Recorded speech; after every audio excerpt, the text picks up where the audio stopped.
Alors bonjour à tous, voilà c'est reparti. Donc là jeudi, vendredi, je fais de petites vidéos pour vous présenter le travail et puis les jours qui passent. Et puis ensuite, voilà, vous vous mettez au travail tranquillement. J'ai mis pas mal de choses et notamment la carte de la fête des pères qu'il faut terminer et puis après un petit peu de travail sur des fiches qui sont dans la pochette. Alors premièrement les jours qui passent. Vendredi, jeudi pardon, excusez-moi. Jeudi, nous nous sommes quittés mardi. Il y a donc le mercredi avec l'anniversaire de Gali. Bon anniversaire Gali. Je te le dirai aussi jeudi puisqu'on va se voir. Et puis voilà, jeudi. Hop, c'est aujourd'hui, jeudi 18 juin. Donc je vais commencer par vous écrire la date sur le petit tableau. C'est parti. Jeudi. J, E, U, ça fait je. Di, D, I. Je me fais descendre des passagers. 18, le 1 d'abord, c'est son nom de famille. 10, 8, le prénom. Juin, J, U, I, N. Le point sur le I, le point sur le J. Donc voilà, donc ça c'est pour la date d'aujourd'hui. Donc pour ce jeudi-là, je vous montre le travail à faire. Alors, d'abord on va faire une petite fiche qui ressemble à ça, avec des petits dessins, des petites cases. Il y a 3 exercices différents. Donc la première chose évidemment, c'est en haut de réécrire la date et d'écrire son prénom pour commencer. Ensuite, on va travailler sur le son ch que l'on a déjà fait lundi. Donc sur cette fiche-là, il y a des dessins: cochon, chaussure, banane, fourchette, bouchon, autruche, chocolat et moustache. On voit pas très bien, voilà, moustache. Donc à chaque fois, vous avez en dessous le nombre de syllabes qui correspond. Cochon, chaussure, banane, fourchette, bouchon, autruche, chocolat et moustache.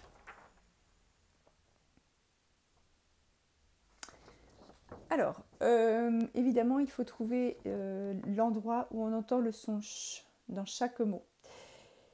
Je recommence. Cette fois-ci, vous écoutez bien lorsque vous dites chacune des syllabes et vous cherchez où est la syllabe ch. Cochon. Cochon. D'accord. Et je fais la croix au bon endroit. On entendait dans la deuxième, je fais une croix dans la deuxième syllabe. Cochon. Faites pareil avec tous les mots. Attention, il y a un piège. À l'époque, je devais aimer faire les pièges parce que je ne vois pas pourquoi ce mot-là est là. Enfin bref. Ensuite, en dessous, là, on a une deuxième consigne qui est soulignée. Ça veut dire que ça, c'est la phrase qui explique ce qu'il faut faire. C'est marqué « Entoure les ch dans les mots ». Entoure les ch dans les mots. Donc là, on a des mots écrits en attaché. Et il va falloir entourer le ch. Pour faire le son ch, il faut 2 lettres. Le C et le H pour faire ch. Les mots, évidemment, les adultes vont vous les lire pour que vous sachiez quel mot c'est. Chasse, classe, bouche, boucle, clou, chou, clic, chic, chac, claque, chien, client. Donc là, il faut faire attention, il y a plein de pièges, il ne faut entourer que les che que vous arrivez à retrouver. N'hésitez pas à demander à votre maman, votre papa ou votre soeur ou votre frère à redire les mots lorsque vous cherchez le son che. Et ensuite, on vous demande, dans la dernière ligne, encore une nouvelle consigne qui est soulignée. Entoure les syllabes dans les mots à chaque fois que tu la vois. Au début de chaque ligne, il y a une syllabe écrite en gras. Chat, chaud, chez, chi. Celle qui est au début de la ligne, vous allez l'entourer une première fois. Vous prenez le feutre de couleur que vous voulez. Et ensuite, dans les mots qui sont après, vous cherchez chat. Alors moi, je vais vous lire les mots. Après, c'est l'adulte qui travaille avec vous qui vous les lira. Chapeau, habit, chasse, hérisson. Et donc là, avec je cherche chat et avec mon feutre, j'entoure chat. Dans la syllabe chat, il y a 3 lettres du coup. Il y a le C et le H qui fait ch et le A qui fait A. Chat. Dans chaperon, dans habit, on n'entend pas du tout ch. Chasse, on l'entend. Hérisson, on l'entend pas. Voilà, donc ça c'est une petite fiche avec plein de petits exercices pour s'entraîner à reconnaître, à entendre et à écrire aussi les petites syllabes. Ensuite, je vous demande de faire le dernier mandala. Donc vous prenez le dernier dessin de mandala, même chose que comme d'habitude, je repère les choses qui sont pareilles, je prends des feutres pour colorier. Vous avez évidemment plein de jours pour le faire, vous n'êtes pas obligé de tout faire en une journée, ça prend du temps et puis ça peut être fatigant pour les yeux. Donc voilà, vous faites ça à votre rythme et n'oubliez pas de mélanger feutre et crayon de couleur, c'est assez sympa le résultat en général. Ensuite, on va commencer à décorer la carte de la fête des pères. Donc moi, je suis à la maison et je n'ai pas pris de carte de fête des pères en exemple pour chez moi, donc j'ai pas de modèle. Donc j'ai refait une carte qui ressemble à la vôtre, mais sauf que vous avez une page de couleur et moi j'ai une page blanche. Vous avez normalement dessiné votre papa sur une grande feuille blanche qui se dépliait. J'espère que vous avez trouvé la feuille et que vous avez dessiné votre papa, ou votre tonton, ou votre papy.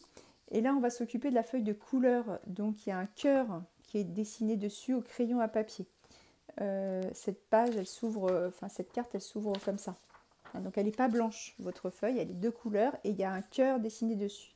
Alors comme c'est un poème qui parle de l'alphabet, j'avais envie de vous faire écrire toutes les lettres de l'alphabet pour décorer autour du cœur. C'est-à-dire à l'extérieur du cœur, je vais écrire toutes les lettres de l'alphabet. Alors moi j'ai choisi 3 couleurs parce que je l'écris 3 fois l'alphabet. Une fois en bâton, une fois en script et une fois en attaché.